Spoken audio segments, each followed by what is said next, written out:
Po ng Panginoon sa buhay ng ating tech team. Kasi kanina, nagloko yung ating main camera doon.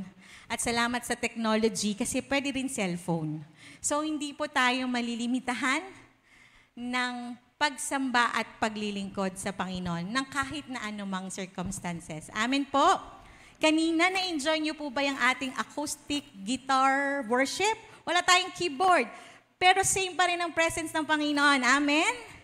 Dahil I believe po ay nandito po siya sa ating kalagitnaan. Kahapon po ay sobra po akong na-blessed sa biyahe namin panasugbo.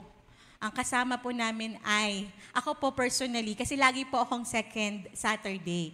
Pero dahil ako rin po ang preacher sa Nasugbo kahapon ay pang-apat na Sabado. So hindi po ako sumama ng second Saturday.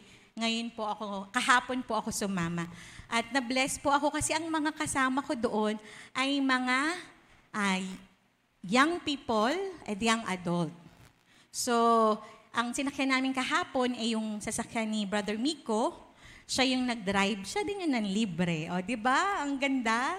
Nakisakay na ako, na libre pa ako, na merienda pa uwi. And yung fellowship namin sa sasakyan po ay nakaka-bless din. Kahapon, si Jim ang nanguna sa GTA discussion sa mga youth at si Sister Isabel Tenyada naman sa mga nanay. Si Ate Bell, si Sister Maan ang tumulong sa kitchen.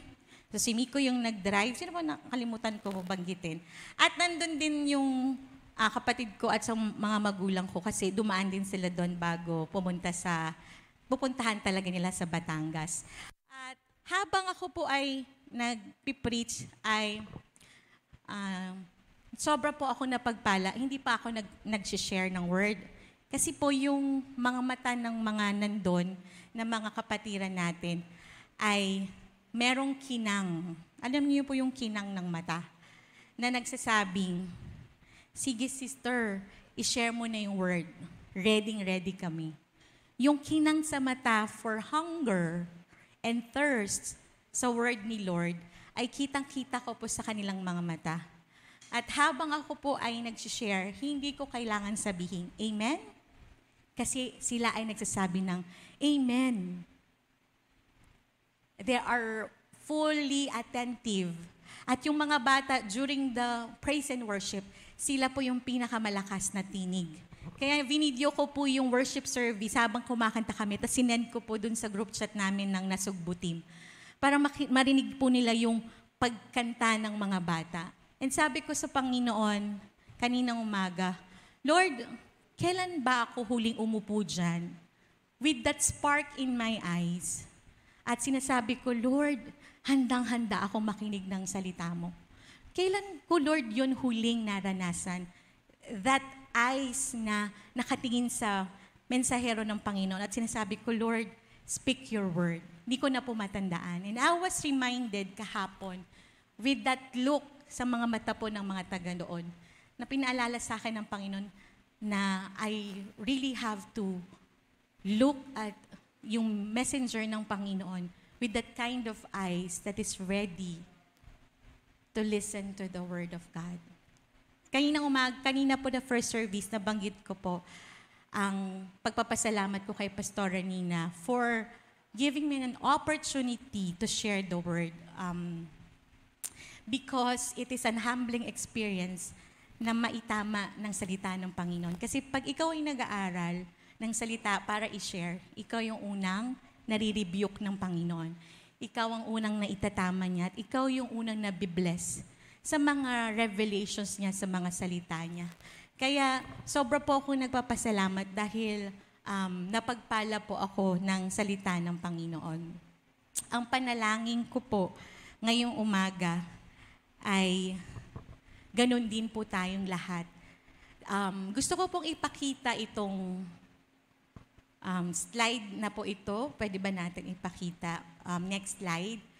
Habang inaaral ko po itong topic at alala ko po itong quotations na to, siguro mga previous months, nakita ko na rin to sa internet habang nagre-research. Sabi po ni Socrates, siya po ay isang philosopher, ang sabi niya po dyan, an An examined life is not worth living. Ulitin ko po, an unexamined life is not worth living. At nagkaroon po ako ng realization na, oo nga po, Lord, if I will not take time to review and check how I lived my life for the past years, 42 years old na po ako. Lord, kung hindi ko po i-examine yung life ko, paano nga ba ako namuhay bilang isang kabataan, bilang isang anak, bilang isang asawa, bilang isang nanay, bilang isang D-group leader, bilang isang D-group member, at marami pang role, hindi ko po makikita kung ako ba ay nabubuhay ayon sa kalooban ng Panginoon. Kung ako ba ay lumalakad ayon sa kanyang purpose, kung ako ba ay nagdi-disobey, kung ako ba ay matigas ang ulo, hindi ko yun makikita if I will not examine my life. And it is my desire and my prayer po para sa ating lahat that today we all experience Christ's presence through the works of the Holy Spirit. Sa prayer po ni Brother Paulo kanina, habang nag-open siya, ay na-bless ako sa mga words na sinabi niya. Because it's true. We need God. Amen? We need God. Amen po? We need God. Because it is impossible to live life in this world without God. Amen po? And I pray that today, as we listen to the last topic for this preaching series, Live Well, Lead Well, it is about cultivating a godly life. I pray that this message will help us really and guide us to really pursue a godly life. Tayo pong lahat ay manalangin. Father in heaven, salamat po sa opportunity na makapakinig ng iyong mga salita. Open our hearts and open our minds that we will be able to receive your word and reflect upon our lives, Father God. Panginoon, hayaan mo po na ang banal na spirito ang siyang kumilos sa aming kalagitnaan. And let your word today be so clear and that we will be able to respond and act, Lord, sa nais mo, Panginoon, para sa aming pong mga buhay. And so, gabayan niyo po ako, Panginoon, at samahan niyo po kaming lahat as we study your word today, Father God. We give you glory and honor and praise in Jesus' name. Amen. How do we cultivate a godly life? Sabi po ni Paul kay Timothy in 1 Timothy chapter 6 verse 11, "But as for you, O man of God, flee these things. Pursue righteousness, godliness, faith, love, steadfastness, gentleness." Ito pong 1 Timothy 6:11 ay karugtong ng passage po na shinare po ni Sister Leia last Sunday. Sino po yung nandito noong nakaraang linggo? Ayan. Dahil ito po ay kadugtong nun. Kaya kung mapapansin niyo po, sabi niya dyan kay Timothy, flee these things. Ano ba yung mga these things na sinasabi ni Timothy? Ano po yung mga bagay na ito na kailangan niyang i-flee? So, tingnan po natin ng mabilis yung passage na shinare po ni Sister Leia last Sunday. Sabi po dyan in 1 Timothy chapter 6, verse 1, and hanggang po dun sa dulo, "Teach and urge these things. If anyone teaches a different doctrine and does not agree with the sound words of our Lord Jesus Christ, and the teaching that accords with godliness, he is puffed up with conceit and understands nothing. He has an unhealthy craving for controversy and for quarrels about words, which produce envy, dissension, slander, evil suspicions, and constant friction among people who are depraved in mind and deprived of the truth, imagining that godliness is a means of gain. But godliness with contentment is great gain. For we brought nothing into the world, and we cannot take anything out of the world. But if we have food and clothing, with this we will be content. But those who desire to be rich fall into temptation, into a snare, into many senseless and harmful desires that plunge people into ruin and destruction. For the love of money is the root of all kinds of evils. It is through this craving that some have wandered away from the faith and pierced themselves with many pangs. Gusto ko din pong basahin natin yung Pinoy version. Sino po dito yung may Pinoy version sa bahay? Nakakatuwa po yung version na yun kasi parang talagang pang Pilipino talaga kasi Taglish po tayo. Babasahin ko po, nandyan din po sa slide. Sabi po dyan, ituro at ipatupad mo ang mga bagay na ito. Kung meron nagtuturo ng ibang teachings at hindi pareho sa mga tunay na salita ng Panginoon nating si Jesus Christ at sa mga teachings tungkol sa pagiging makadiyos, nagyayabang lang ang mga taong yan at wala namang alam. Bisyo na nila ang makipagtalo at makipagsagutan tungkol sa mga salita. Dahil diyan, kaya nagkakaroon ng inggitan, awayan, paninira, mga masamang hinala, at di matapos-tapos na sagutan ng mga taong sira na ang isip at di na alam ang katotohanan. Iniisip nila na sila ay yayaman sa religion. Well, yumayaman ka dahil sa religion kasi nagiging kontento ka kung anong meron ka. Kasi ano bang dinala natin sa mundo? Wala. At wala rin tayong madadala pag alis dito. Kaya nga, kung meron tayong makakain at masusuot, makontento na tayo doon. Pero mga gustong yumaman, natutokso sila at natatrap sa mga walang kwenta at nakakasamang kagustuhan nila. Yan ang umihila sa kanila pababa hanggang masira na sila at mawasak. Kasi ang pagmamahal sa pera ang ugat ng lahat ng kasamaan. May mga taong masyadong ginisto ang pera kaya nalayo sila sa faith at napasama ang buhay nila. And then, sumunod po yung binasa natin kanina.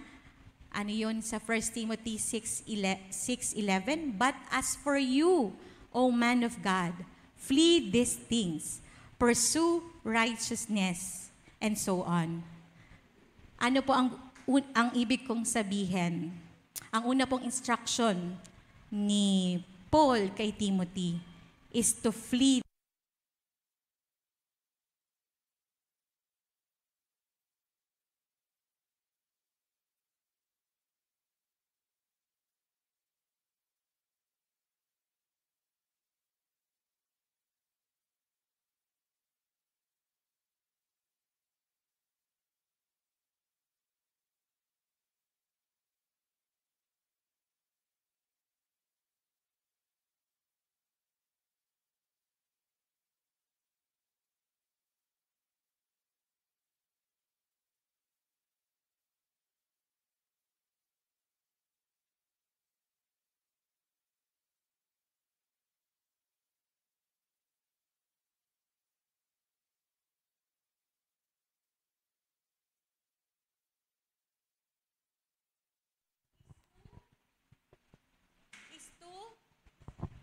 Run away.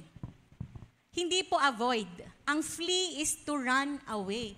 Saan daw tayo tatakbo? Halata bang tumatakbo yung dalawang tao? Yan, papalayo, hindi palapit. Tumakbo tayo away from false teaching. False teacher. Huhas. Ano ang katangian ng false teacher na yan? They have unhealthy craving for controversy. Nang aaway. Ang kanilang mga salita ay nagpuproduce ng inggit, dissension, slander, evil suspicions, constant friction among people. And then sinabi niya is yung love of money. Pero doon sa isang preaching ni Pastor Shane, at saka doon sa cross-reference study din, na tiningnan ko, yung love of money, hindi lang basta love of money. It springs saan? Saan siya nagmumula? Sa word na greedy. Greediness. Sa kasalanan na greediness. Okay? Yung love of money nagmumula sa pagiging greed. Sa Tagalog ng greed? Ganid. Sakim. Gahaman. Diba? Kaya sabi ni Apostol Pablo kay Timoteo, bilang lingkod ng Diyos, kasi siya ay isang kabataan na lingkod ng Diyos, takbuhan. Pag narinig mo na siya ay nagpo-possess na ganyan, bilang teacher, takbuhan mo na. Kasi bulaan yan.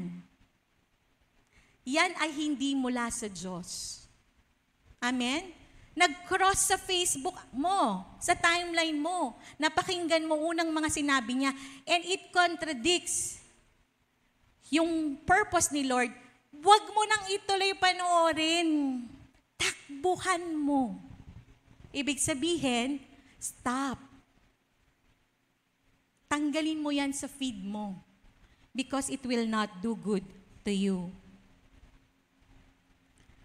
In the same manner, ay hindi po natin kailangan at hindi po tayo dapat mag-engage sa mga ganyang discussion.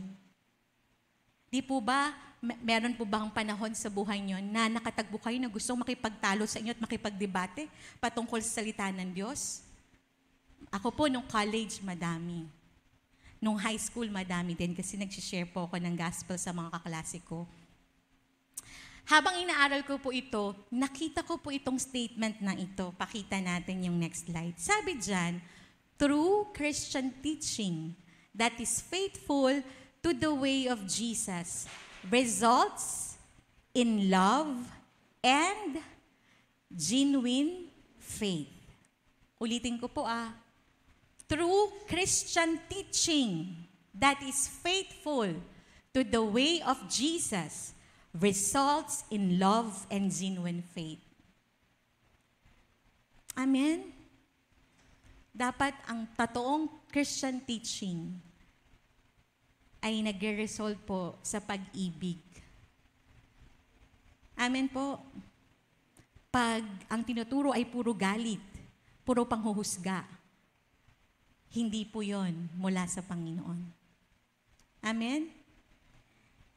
Kaya naman, ito po yung naging realization ko because cultivating a godly life is walking every day na ang sentro po ang Panginoon.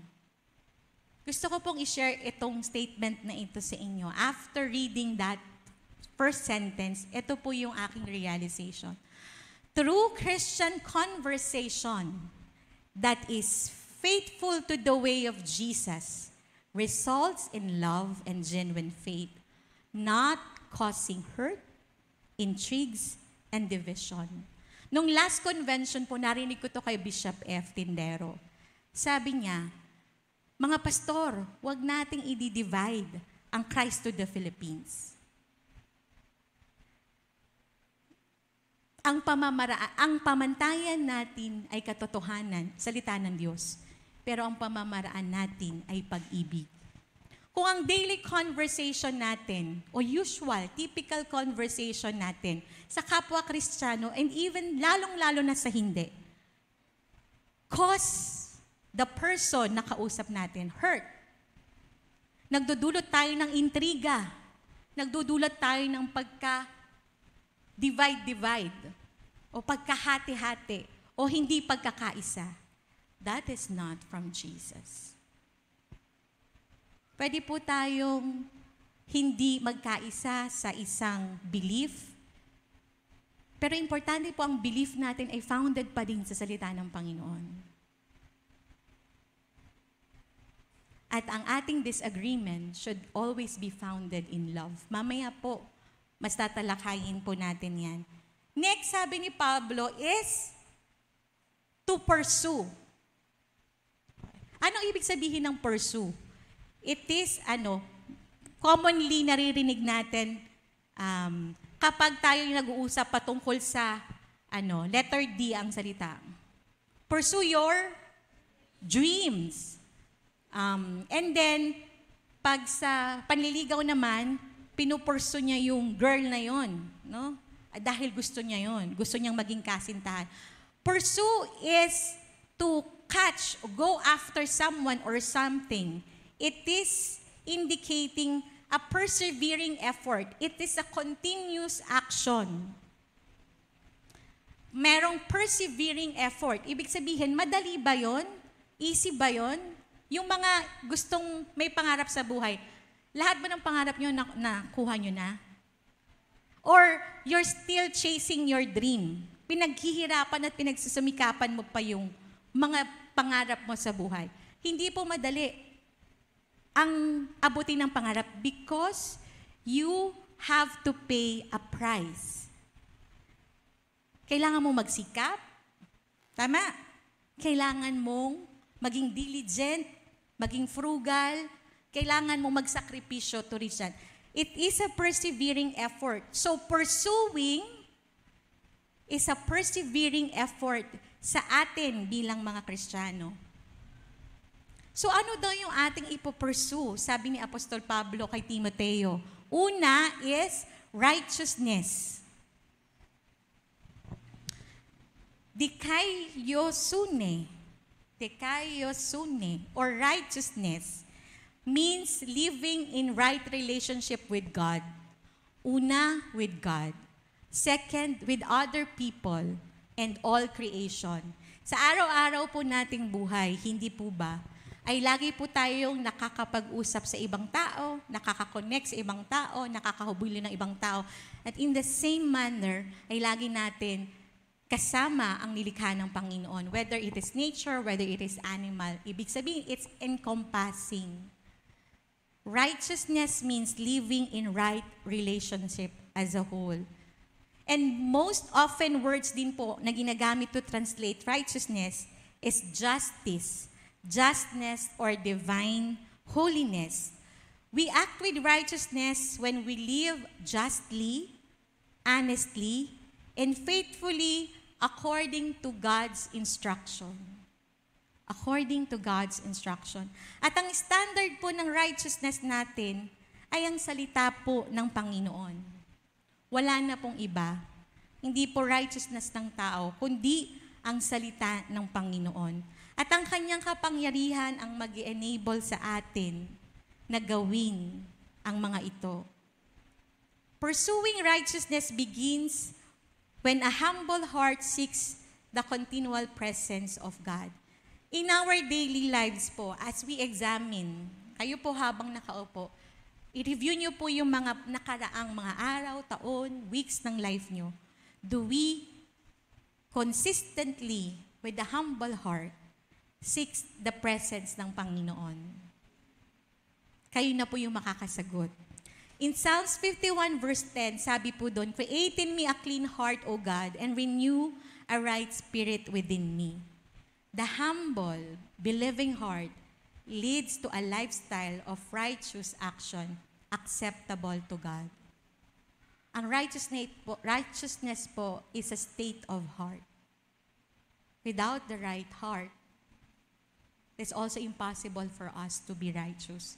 Right heart before God, not to anyone else. Sabi po ng Psalm 1, "Blessed is the man who walks not in the counsel of the wicked, nor stands in the way of sinners, nor sits in the seat of scoffers, but his delight is in the law of the Lord. And on his law he meditates day and night. He is like a tree planted by streams of water that yields its fruit in its season, and its leaf does not wither. In all he does, he prospers. The wicked are not so, but are like chaff that the wind drives away. Therefore, the wicked will not stand in the judgment, nor sinners in the congregation of the righteous. For the Lord knows the way of the righteous, but the way of the wicked will perish. Alam po ng Panginoon ang way ng isang righteous. A heart that is right with God results in a life that bears fruit. A heart that is right with God results in a life that bears fruit. Without a right heart, hindi po pwedeng lumabas doon ang magandang bagay. Naalala ko po kanina habang nandun po ako sa gilid at nire-review ko po itong preaching. Pag ang isang pusong tama, kahit pangit ang sitwasyon, gaganda. Pero kahit na anong ganda ng sitwasyon, pag pangit ang puso, pangit ang lalabas.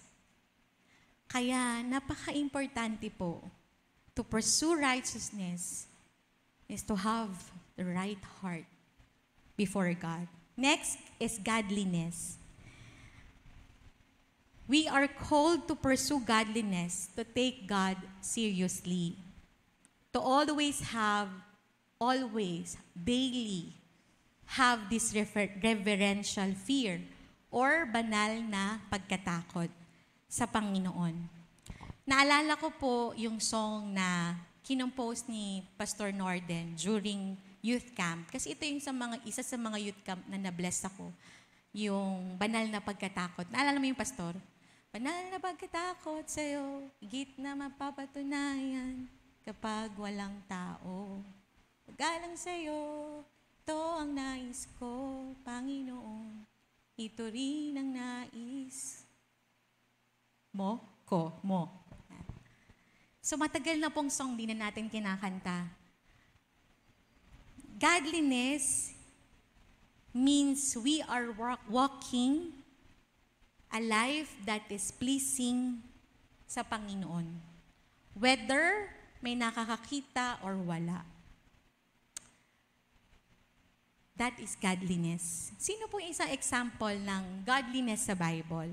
In Hebrews 11:5, kung may dala po kayong Bible or Bible app, ang isang example po ay si Enoch. Hindi po ako masyadong naglagay ng verses sa slide. Gusto ko pong buksan nyo din po yung mga Bible nyo and check it for your own. Para po, may participation tayong lahat habang nakaupo. Sa Hebrews 11:5, sabi po dyan, by faith, Enoch was taken up so that he should not see death. And he was not found because God had taken him. Now, before he was taken, he was commended as having pleased God. Sobra namang na-please ni Enoch si Lord, di na siya nakaranas ng kamatayan, kinuha na lang siya ng ganun. Grabe po kinuha siya. O anak, napiplease ako sa'yo, lika na, sama ka na sa akin. Ganon, parang ganon lang yung eksena, Nawala na si Enoch, di na siya nakita. God took him away. Because he is walking a life that pleases God. Ang klase o lalim ng relationship natin sa Diyos will determine our actions, our behavior. Kapag close na close ka kay Lord, kapag in love na in love ka sa Panginoon, lahat ng actions mo magre-reflect kung gaano ka ka-in love kay Lord. Kung gaano kalalim ang relationship mo sa Panginoon. Dahil, alam mo at na-experience mo siya. Kaya pag dumating ang pagsubok, hindi ka basta matitinag. Because kilala mo ang Lord na meron ka. At because na-experience mo siya. Kaya kung sa panahon ng pagsubok, natataranta ka, it is because you do not know kung gaano ka makapangyarihan ang Diyos na meron ka. Napakabuti po ng Panginoon, hindi po ba? Sabi po ng 1 Corinthians 10:31, so whether you eat or drink, whatever you do, do all to the glory of God.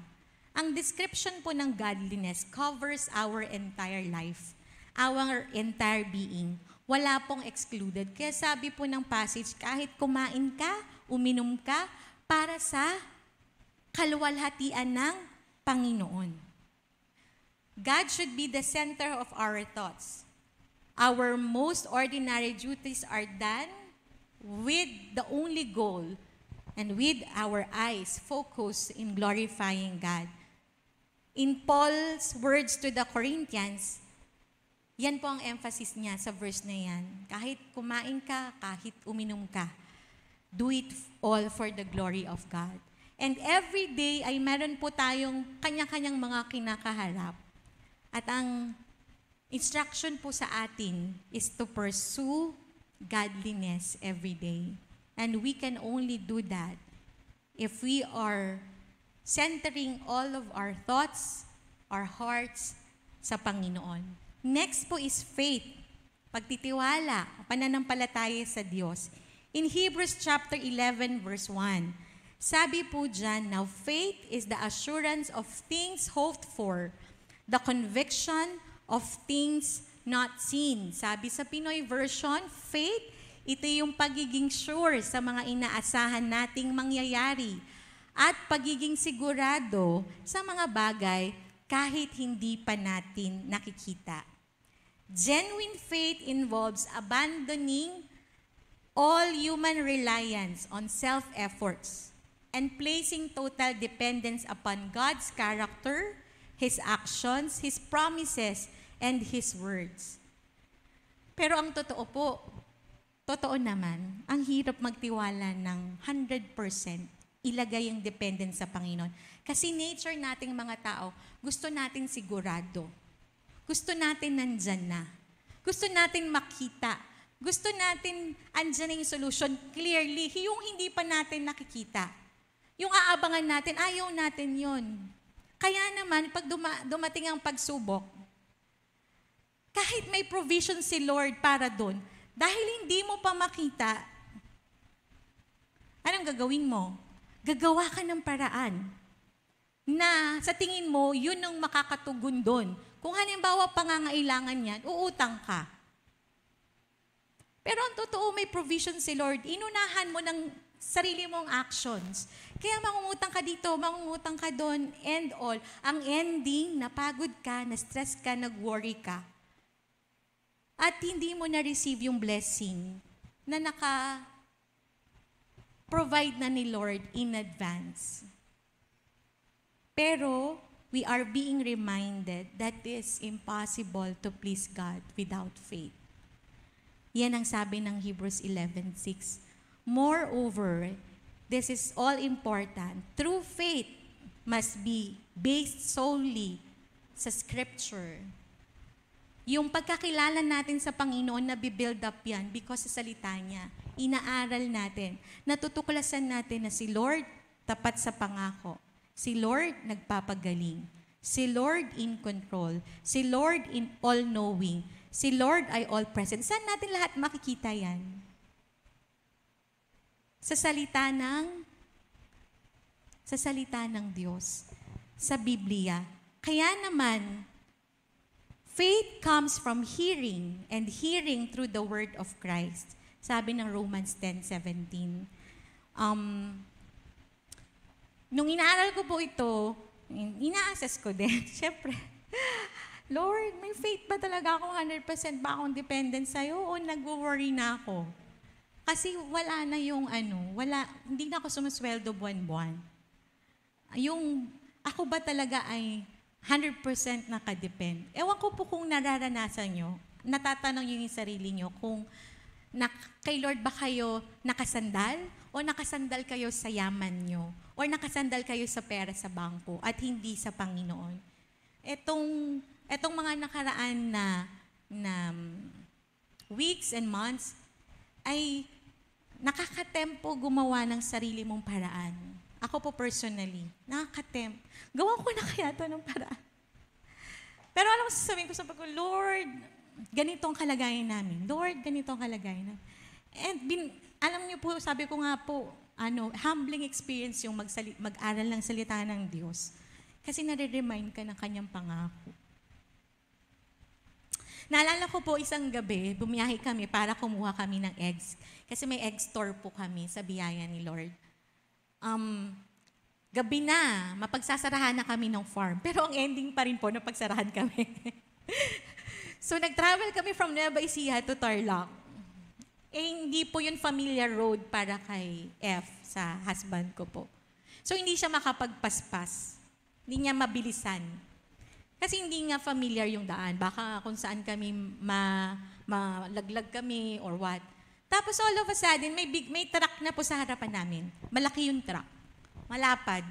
Kayang magtago ng H100 sa likod ng truck. Ibig sabihin, pag may tao sa harapan ng truck, hindi ka kita na may H100 sa likod ng truck. Tapos, Lord, bakit may truck dyan? Lalo po kami babagal. Sa isip ko po yun katabi ko yung husband ko habang nagdadrive siya tapos si Stephen. Sabi ko, Lord, lalo po kami babagal. Alam niyo po, nangyari, hindi namin ma-overtaken yung truck. Kasi hindi namin alam yung daan, madilim. And it turned out, the truck is God's provision. Because yung speed ng truck, mabilis. So kung mabilis siya ay nauna, pag dumiretso yung van namin, ibig sabihin safe. Kasi pasok kami dun sa size niya, nasa likod kami. At yung speed niya mabilis, at dire-diretso siya. Sabi ko, Lord, huwag mo sabihin kung saan kami pupunta, hanggang dun siya kasi malayo. Ay, true enough, hanggang doon siya kung saan kami pupunta. Lumiko lang siya doon sa daan na malapit na kami sa farm. Kami ay pakaliwa, siya ay pakanan. Mula Nueva Ecija hanggang Tarlac. 11:00 ng gabi. God's provision is provided ahead of us. Amen? But, kung gusto namin makasigurado at gawan namin ng paraan, we will miss the opportunity to see that God is in control and that God is with us. Amen? Amen? Napakabuti po ng Panginoon. He works in ways far above our ways. Far above our thoughts. Habang sinasabi ko nga po ito sa iyo, parang ngayon po, parang sinasabi ko sa Lord ngayon in my mind, Lord, sinishare ko to, pero para sa akin din talaga tong sinishare ko na ito. Because God is reminding me His faithfulness, that He will never leave us nor forsake us.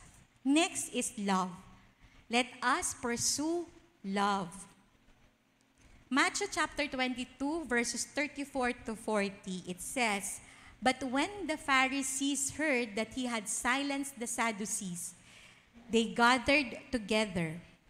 And one of them, a lawyer, asked Him a question to test Him. Teacher, which is the greatest commandment in the law?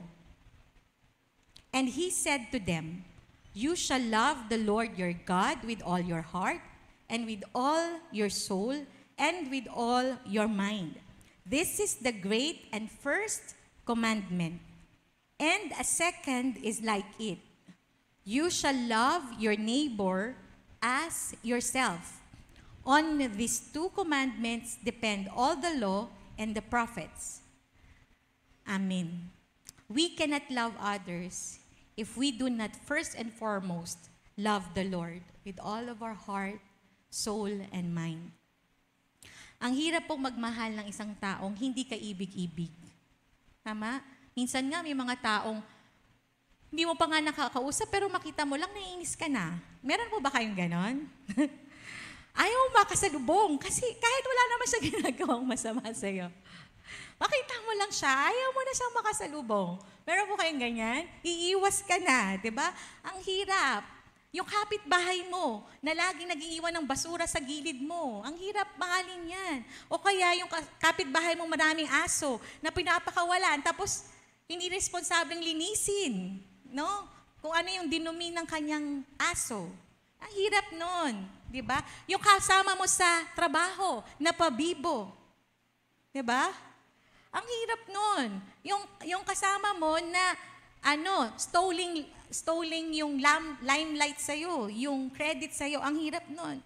Yung deal mo sa business na madaya, ang hirap po nun. Pati pag-iisipin po natin kung saan naman tayo nanggaling bago natin nakilala ang Panginoon. At bago niya tayo niligtas. We cannot stop ourselves from loving God and saying, Lord, dapat ko nga talagang mahalin. Kasi nga ako din, hindi ka ibig-ibig, pero minahal mo ako. His love enables us to love others. Amen po? And we are to pursue love kahit talagang mahirap. We have to see people kung paano po sila tinanaw ng Panginoon at kung paano din tayo tinanaw ng Panginoon. Sabi po ng John 13:35, "By this all people will know that you are my disciples, if you have love for one another." This is what set us apart from the world. Kung tayo po ay nagmamahalan. Malalaman po ng mga tao sa paligid natin na tayo ay kay Kristo kasi tayo ay nagmamahalan. Malalaman ng kapitbahay natin na tayo ay para sa Panginoon kung tayo ay may pakikitungo sa kanila ng mabuti, ng may paggalang. Malalaman ng kasama mo na kaiba ka. Kasi kahit na pinupolitika ka niya, hindi ka, gumaganti.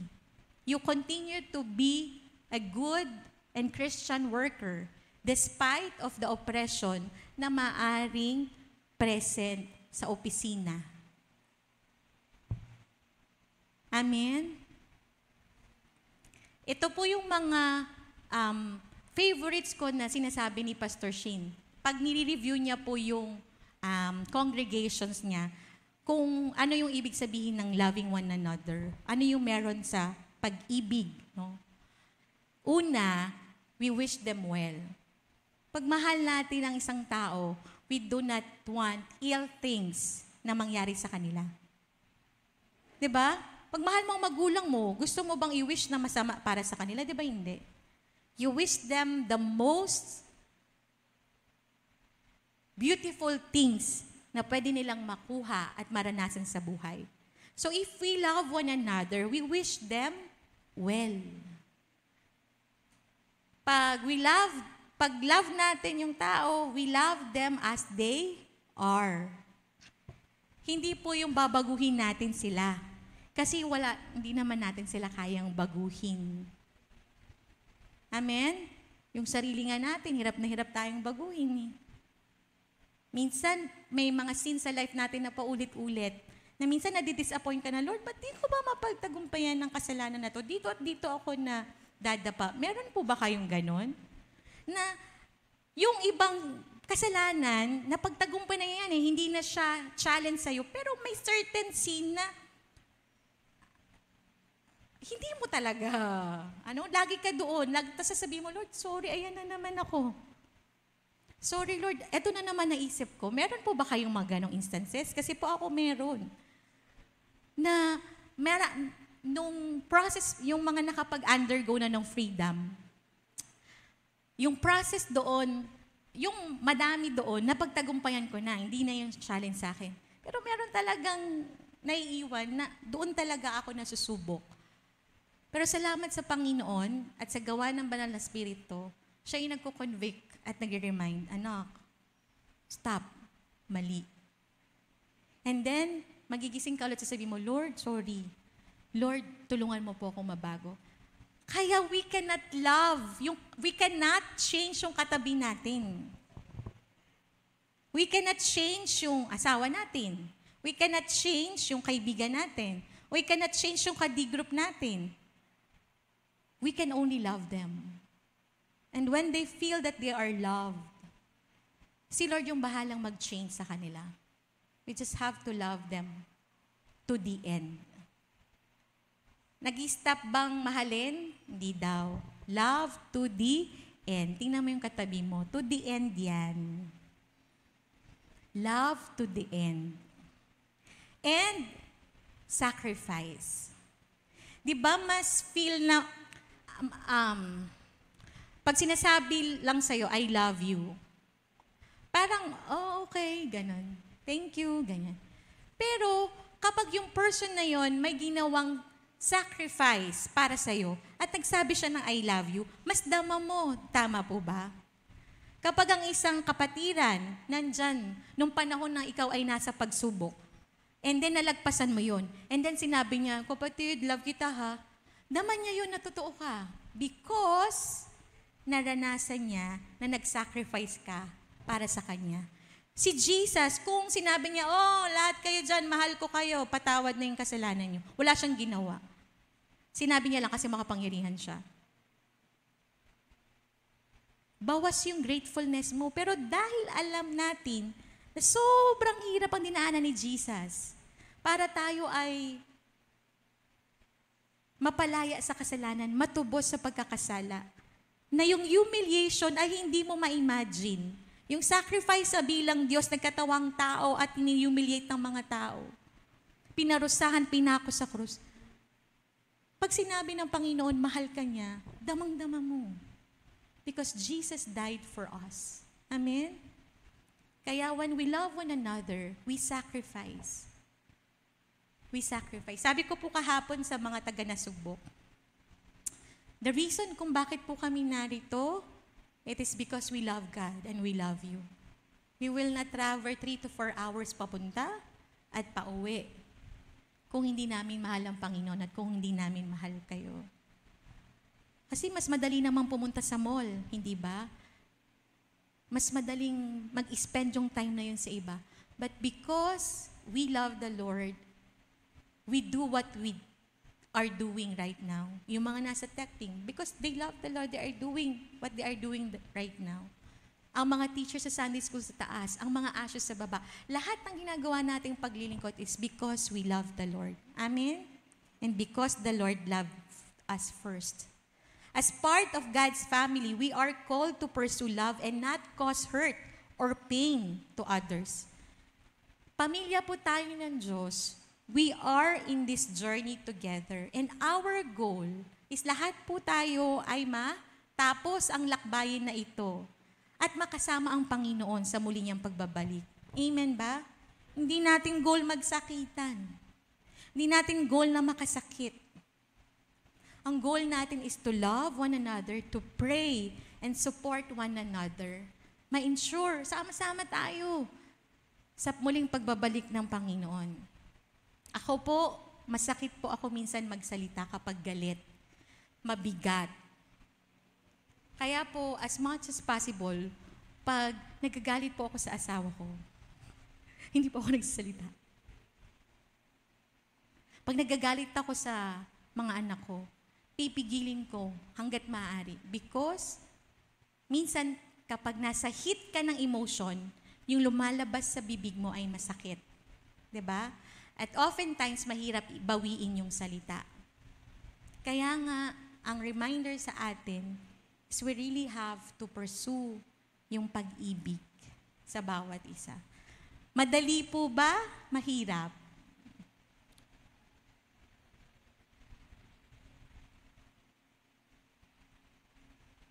Mahirap po. Pero salamat sa biyaya ng Panginoon. His power will enable us to do that. Amen? Kasi hindi natin kaya sa ating mga sarili. Next is steadfastness, endurance, pagiging matatag. 1 Corinthians 15:58. Therefore, my beloved brothers, be steadfast, immovable, always abounding in the work of the Lord, knowing that in the Lord, your labor is not in vain. To be steadfast and unmovable is to be spiritually grounded. A steadfast person knows what he believes at hindi po siya basta-basta masisway. Hindi po siya basta-basta madadala.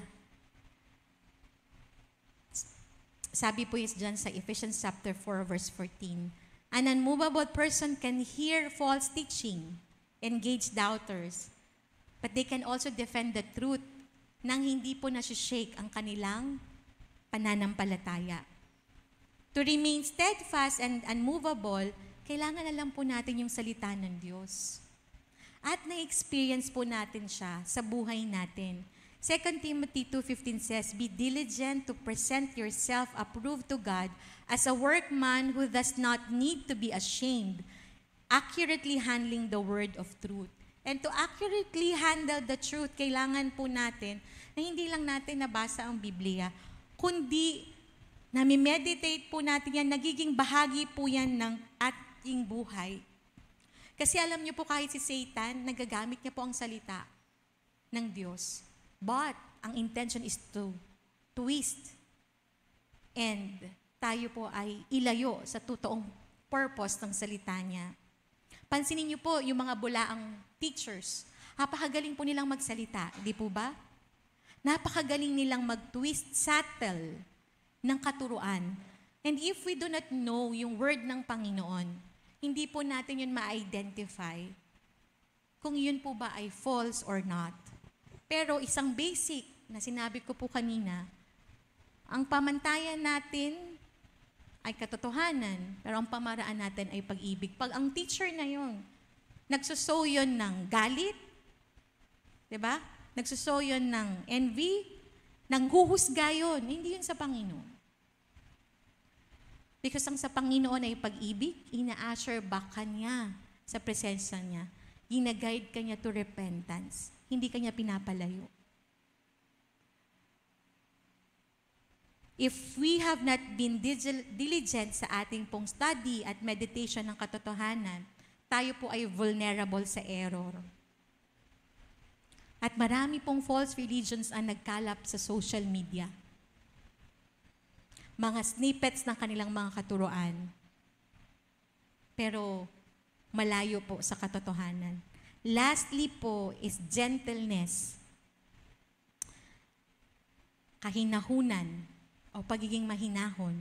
Galatians 5:22-23 says, But the fruit of the Spirit is love, joy, peace, patience, kindness, goodness, faithfulness, gentleness. Self-control, against such things there is no law. Ang gentleness po ay translated then as meekness. Pero hindi po ito nangangahulugan ng kahinaan. Kundi ito po ay nangangahulugan ng humility and thankfulness towards God. Polite and restrained behaviors to others.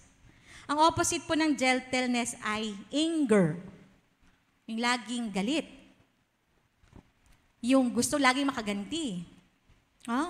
Itong taong mamaya may balik ka sa akin. Ganon, di ba? Sige, sabihin mo lang yan, mamaya may balik ka sa akin. Revenge, di ba? And self-aggrandizement. Gusto mo lagi na makaisa. Nasaktan mo ako, mamaya, ako din. Meron ka din sa akin. But when we are filled with the Spirit, fruit of the Spirit of gentleness, we will correct others with easiness instead of arguing in resentment and in anger. Pag nandun yung gentleness sa atin, madali lang po tayong mag-correct. Dahil ginagawa natin to ng may pag-ibig.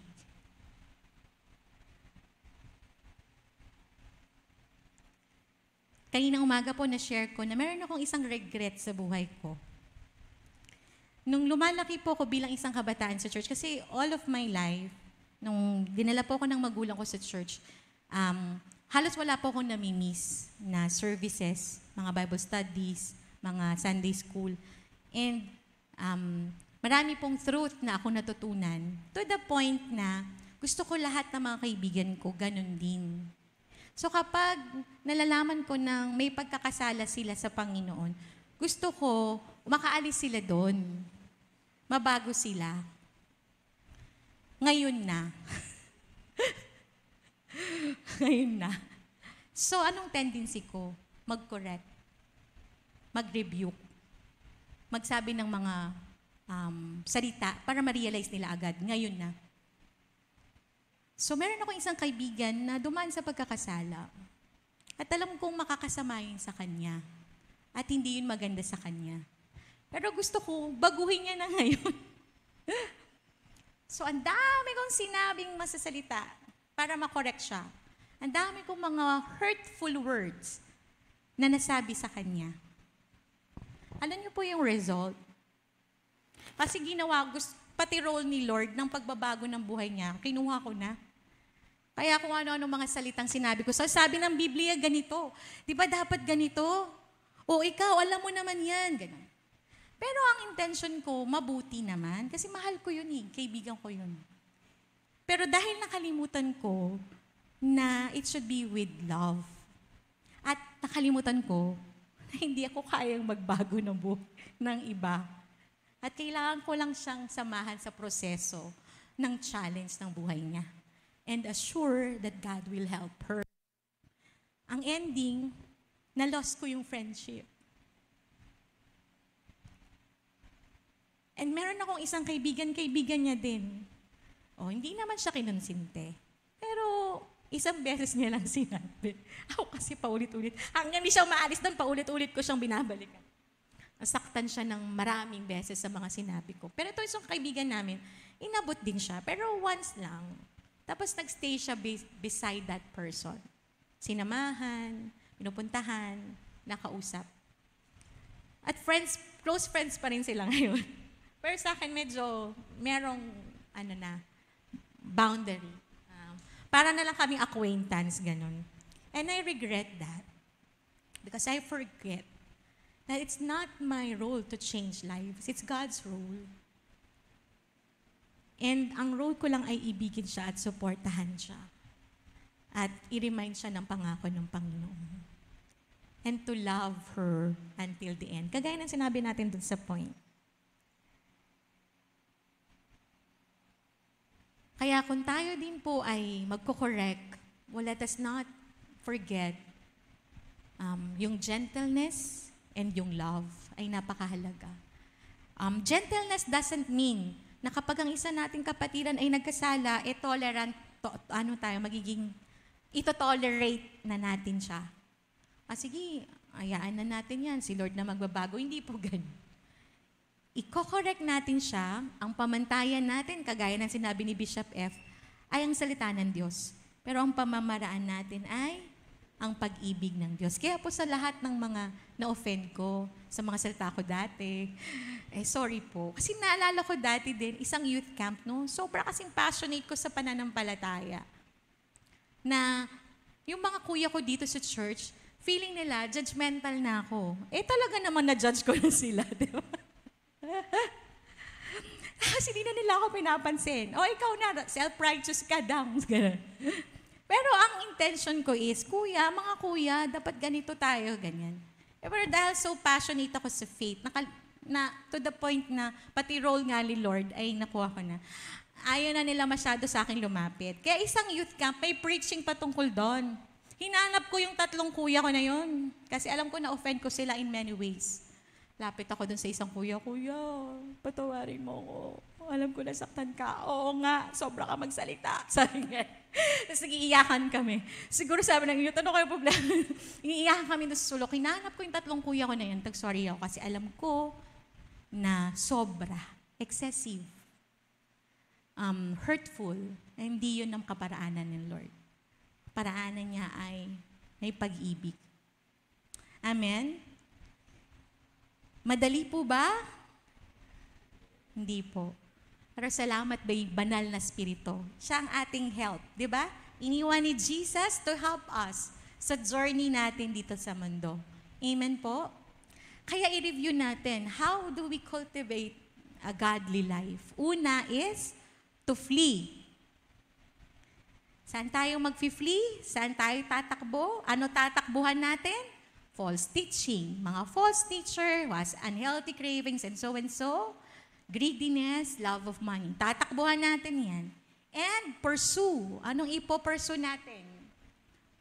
Righteousness, godliness, faith, love, steadfastness, and gentleness. Every day, it is a persevering effort. Hindi natin yan for sure lahat magagawa. Kaya nga it's a continuous persevering effort na we go after this righteousness, godliness, faith, love, steadfastness, gentleness through the help of the Holy Spirit. And it is my prayer that as one Christ of the Philippines, Signal Village Church, makikilala tayo bilang isang iglesyang nagmamahalan. Amen? Nagsusuportahan. Amen? Nandyan para sa isa't isa. Because sabi kanina, the world will know that we are His if we love one another. Amen po? Let us all pray. Father in heaven, marami pong salamat sa mga katotohanan na narinig namin ngayon. Maraming salamat, Lord, na binabago mo kami. At ang nais mo ay patuloy kaming baguhin. Lord, we cannot change ourselves, more so we cannot change others. And help us, Lord, to every day, daily, pursue, Panginoon, ang godliness, righteousness, love, faith, steadfastness, gentleness, Lord. Help us to run away, Lord, sa mga bagay na hindi po tama at hindi po kalugod-lugod sa iyo, Father God. And Lord, ang dalangin namin, Lord, ay ikaw po ay ma-please namin sa bawat araw po ng buhay namin. Hindi po namin kaya in our own efforts, pero Lord, kaya mo, kaya po ng banal na Espiritu. Kaya Lord, patuloy mo po kaming paalalahanan na patuloy lang mag-depend sa iyo, 100%, Lord. I-let go namin yung aming pong self-reliance, Panginoon. Yung aming pong dependency sa aming pong mga sarili. Kundi matagpuan mo po kami na sa iyo lamang po dumidepende. Patuloy mo po kaming baguhin, Panginoon. And we need you, Lord, sa aming pong buhay. We need you daily, Panginoon, para mapagtagumpayan ang mga bawat pagsubok na meron po sa aming harapan. And help us, Lord God, to always desire, Lord, you, Panginoon, sa buhay namin. And because our very purpose, Lord, why you have created us is to have a relationship with you, to have fellowship with you, to honor you, Panginoon, sa aming mga buhay. Salamat po sa mga paalala, Panginoon. Gabayan niyo po kami, Panginoon. Purihin ka, Panginoon. Sambahin ka po. Sa iyo po ang lahat ng luwalhati at pagsamba. Sa pangalan ni Jesus. Amen and amen.